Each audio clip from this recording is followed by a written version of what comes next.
Mana dukunda, Mana ya Daniyeli, Isaka na Abedenego, turaje imbere yawe isinzi ry'abarundi ngo tugusenge tuninahaze ndetse tugushimire ingene wabaye hafi Uburundi n'abarundi mu mwaka wose, haba mu bihe bikomeye haba ndetse no bihe byoroshe.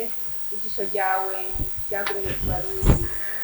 Dukundire Mukama Mana nzima, dusabire Uburundi n'abarundi amahoro, na cane cane dusabire umuvyeyi wacu Sebarundi amahoro, dusabire ndetse n'abarundi bose amahoro, ya mahoro ava ku Mana, ya mahoro arutwa nuko abantu bose boyamenya, ashibamire umutima wa Sebarundi. Turabigusavye Mukama. Muvyeyi wacu dore ubutungane yawe, turajagara mu ngoro yawe kugira ngo tugutabaze kuringanira no gutungana. Duheze Mana nzima umutima wo kutikunda, ariko dukunde abaturage. Duhingabirano yo kumwanisha hari urwano tukarabimukuru. Hereza Mukama wacu abarundi umutima wo gukundana, bakunde igihugu batugariye, bakunde abacu n'ibyacu.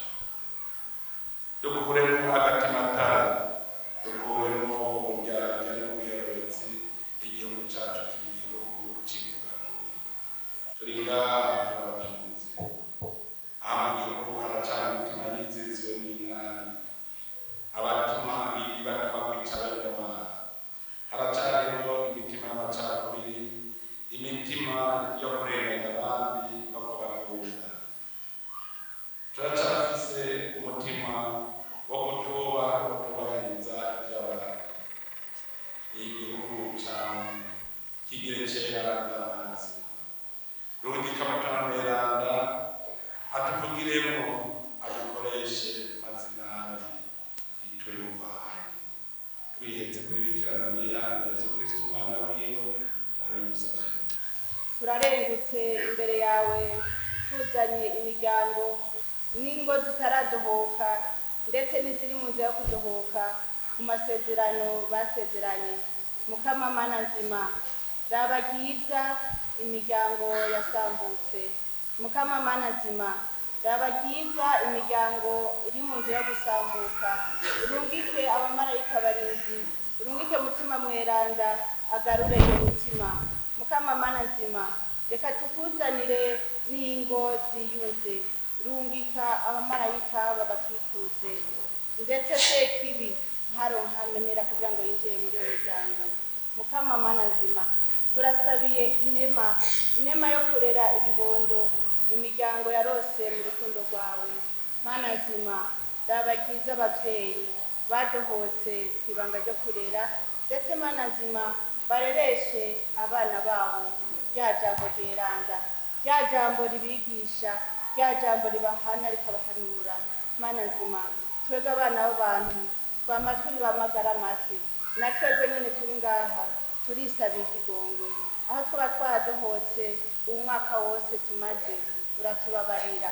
Aho tutadohotse naho uradukomeza, uduhe ububasha buvuye kuri wewe buzoturagira ndetse n'umwaka ugiye gutangura.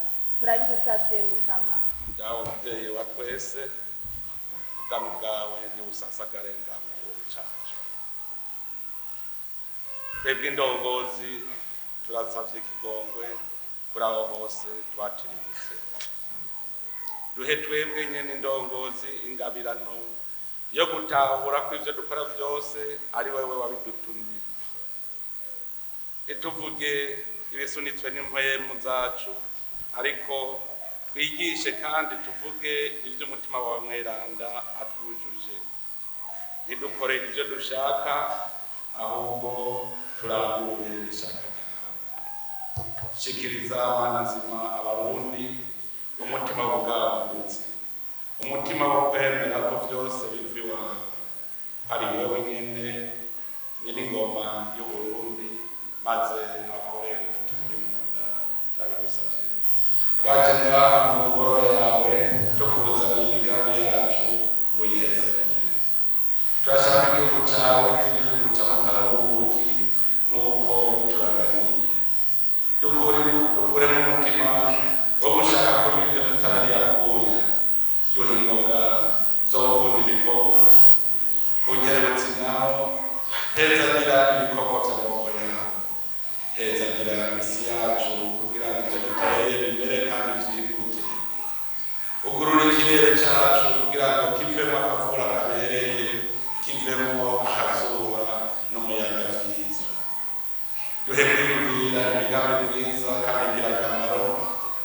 igihugu cawe ntigisubiye kuba igihugu gisenga.